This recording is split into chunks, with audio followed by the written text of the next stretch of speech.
Out. Damn spot.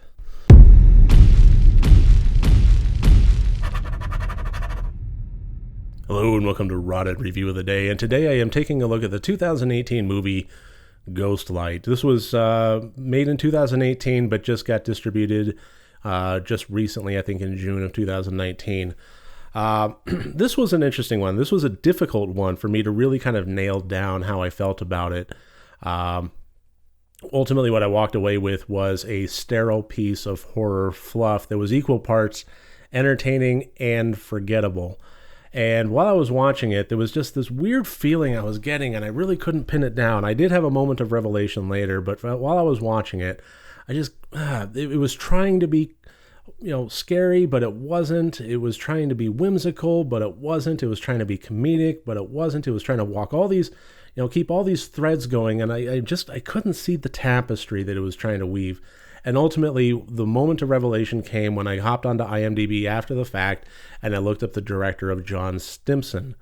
And what I found was that his directorial credits, and most of the credits as a person in the filmmaking industry, come from TV movies and Hallmark specials. And that, all of a sudden, it was just something that clicked. Hallmark special, that's how it felt. Maybe a little bit more adult, a little bit more raw, but ultimately, that kind of just sterile, not quite family friendly, but definitely not adult and gritty, realistic movie. It just kind of somewhere in between in this realm of banality. And all of a sudden the movie made a little bit more sense as far as why it felt the way it did. So I'm going to go ahead and throw up the categories here. As always, 4 different categories, each one worth up to 25 points for a total possible score of 100 points. This follows an acting troupe, a series of actors that want to put on the play of Macbeth. They're seasoned at it. This is going to be their 50th some odd performance. They travel around the nation apparently in a coach bus. And this time they get dropped off in this rural area. It looks like a B&B up in the northeast United States. They say that they tend to attract tourists that come there for the changing of the leaves. So, in the old barn is a theater set up that hasn't been used in a little while. And the B&B owners, they kind of want to dust it off and make it a theater again. And so this troupe that want to put on Macbeth, they go ahead and they set it up. And the movie centers around a theater superstition. And if you've never heard this before, there's a lot of superstitions within theaters. That's why they're always closed one day a week, typically. It's the same kind of thing as, hotels not having a 13th floor. It's just, something that's generally agreed on following in the realm of superstition. And also the ghost light, which is a light that is on when the stage is dark and nobody's performing, just when the theater's closed up, as a method of giving the spirits of the theater a chance to perform when nobody's there, kind of thing. And another one is, if you are in the theater, you never say the name Macbeth. It's like the cursed play, or certainly the cursed name within the play. You always refer to it as the Scottish King or the Scottish play. The only time you would ever say Macbeth while you're in the walls of a theater is if you are performing it at that moment.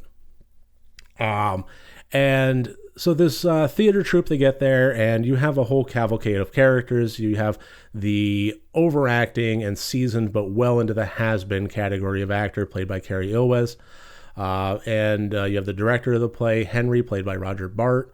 And also you have a young, up-and-coming actor that wants to do well, that wants the lead character of Macbeth, but is never going to dethrone this old soap star that used to be. Being disgruntled as he is, he just goes ahead and starts saying it when he's in the theater alone. As in the word Macbeth. Supernatural things start happening from there. It's, I thought, a fairly clever premise. I think it's a somewhat obvious one, but at the same time, one that I've never really seen put to film before. And I don't know if that's because of the superstition or what, but it's something we see in horror fairly often, is existing superstitions taken to the nth degree and being put into a supernatural realm. Regardless, I thought it was done somewhat well, and I think that that is mostly attributed to the dedicated cast. The cast being what it was really drove the movie.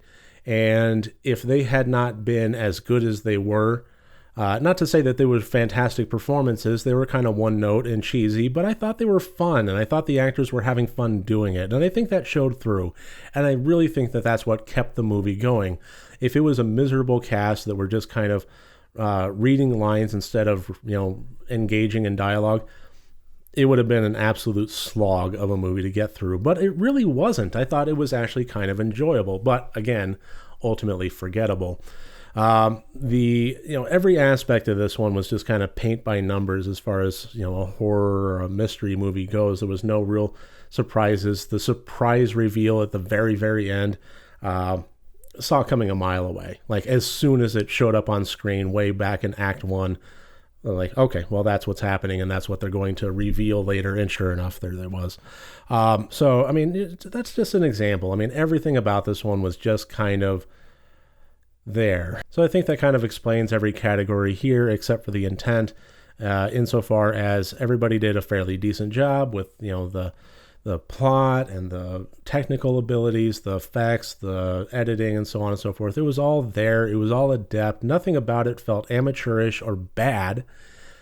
Just nothing about it really stood out. Nothing about it was outstanding or even great. It just kind of was. And that's what ultimately affects the intent, and why that's lower than the others is because I think this was trying to be scary, and I think this was trying to be funny. And I think this was also trying to be whimsical. And I think by trying to be all three adequately, it proved to be none of them sufficiently.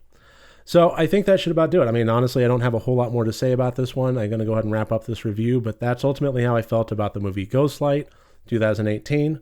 Really thank you for joining me here today. If you like these videos, please click like and subscribe. If you want to support me further, my Patreon link is below. Remember, next time you want to watch a horror movie, first make sure that it's good and rotted.